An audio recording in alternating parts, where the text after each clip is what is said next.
This is a Capital News and Politics special report. I'm Marcus from Manila. Former President Donald Trump will be arraigned today in Washington, D.C.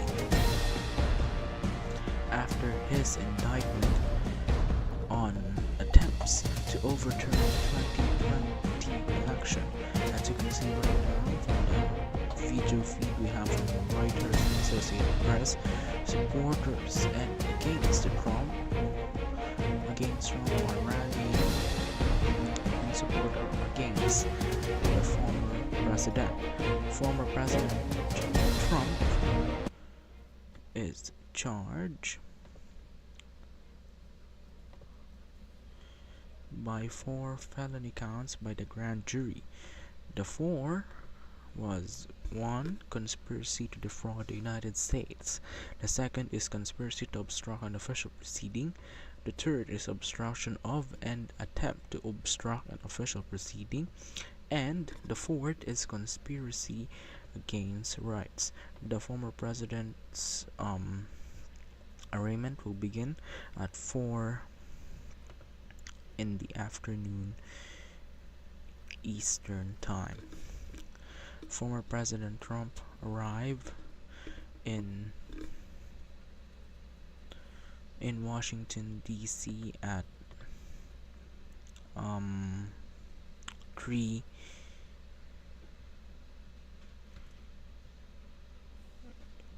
I think that was exact. No, the former president got down at the plane at 3 a.m. Eastern Time. As you can see, that's a barricade set up.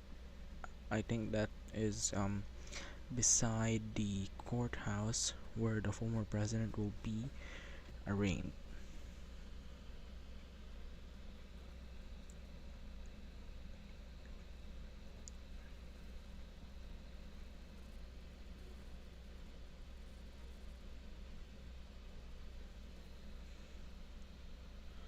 The courthouse, we got this data from CBS News anchor Nora O'Donnell. The data, according to CBS News correspondent Scott McFarland, the location of the courthouse is on the intersection of Constitution and Pennsylvania House, that was near the U.S. Capitol and the White House. The former president is now under arrest and in federal custody on 4 felony charges. Alina Habba, the former president's spokesperson, said, quote, "This is election interference at its finest against a leading candidate right now for president for either party. President Trump is under siege in a way that we have never seen before." So that's the remarks of her lawyer, Alina. Let's watch first these images from Washington, D.C.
we just got an information. Former President Donald Trump has entered the federal courthouse through an underground garage entrance as of 3:20 p.m. Eastern Time, some 31 minutes ago.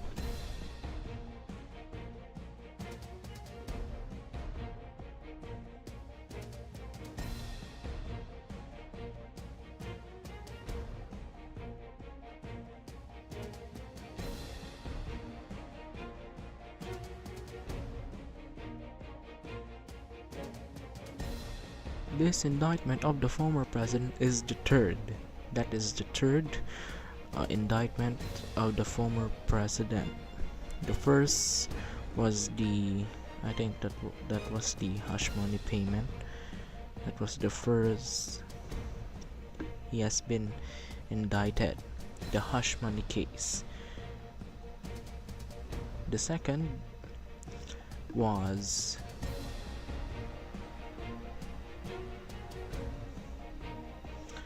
the classified documents case, and the third now is the this is January 6th insurrection case. The January 6th insurrection case was also tackled through an impeachment, but the impeachment was unsuccessful. The former president was not convicted. The vote was 57-43. The Senate balance that time was 50-50. 7 Democrats voted to convict the president. Some of them are Senators Mitt Romney, Susan Collins, Richard Burr, Bill Cassidy. Those are the some senators who voted to convict the President of the United States.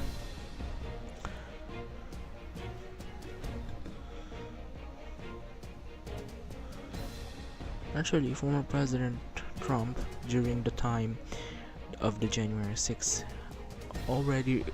always repeating that former Vice President Mike Pence has the right to overturn an election. But if we'll see the Constitution, there is no right for the Vice President to overturn an election. Alright, if we'll also read the indictment, the introduction there was 1. The defendant, Donald J. Trump, was the 45th President of the United States and a candidate for re-election in 2020. That defendant, this clearly stated that the defendant lost the 2020 election. The second was, despite having lost, the defendant was determined to remain in power. So for more than 2 months following election day on November 3, the defendant spread lies that there had been outcome determinative fraud in the election and that he had actually won. These claims were false, and the defendant knew that they were false, but the defendant repeatedly and widely disseminated them anyway, to make his knowingly false claims appear legitimate, create an intense national atmosphere of mistrust and anger, and erode public faith in the administration of the election. Actually, there was a time during the 2020 election, during election night, when former President Trump said I think there was a victory party, quote, "Frankly, we did win this election." That's exact words. Some US networks remove the president from their feed, and I think they have inserted the word, "This network is not projecting winner."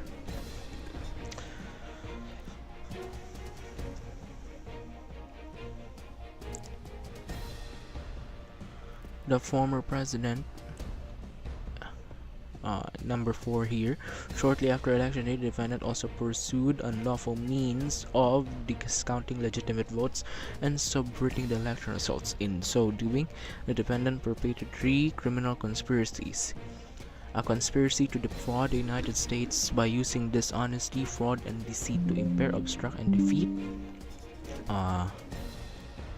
lawful federal government function by which the result of the presidential election are collected, counted, and certified by the federal government in violation of 18 U.S.C. and 371. B is a conspiracy to obstruct. That's the four, right? We have. All right, we're gonna end first our coverage here, but stay tuned to your networks for this important moment in history. This is the first time a former president has been indicted 4 tries. This has been a Capital News and Politics special report. I'm Ethan Vargas from Manila.